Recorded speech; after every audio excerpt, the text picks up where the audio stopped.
ಪುಟ್ಟು ready ಆಗಿದೆ, ಆಗಲೇ ತೋರಿಸಿದ್ದೀನಿ. ಅದ್ರದ್ದು ಕಂಟಿನ್ಯೂಷನ್ ಇದು.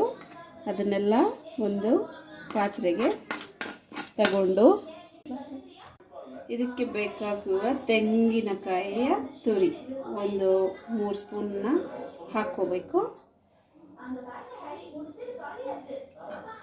ಅದಕ್ಕೆ ಬೇಕಾಗಿರುವಂತಹ ಸಕ್ಕರೆಯನ್ನು ಸಹ ನಾವು ಹಾಕ್ಕೋಬೇಕಾಗುತ್ತೆ ಪುಟ್ಟಿಗೆ. ಇದಕ್ಕೆ ಪುಟ್ಟಿಗೆ ಕೆಲವರು ಬಂದು ಬಾಳೆಹಣ್ಣು ಸಹ ಪುಟ್ಟಿನ ಜೊತೆಯಲ್ಲಿ ಬೆರೆಸ್ಕೊಂಡು ತಿಂತಾರೆ.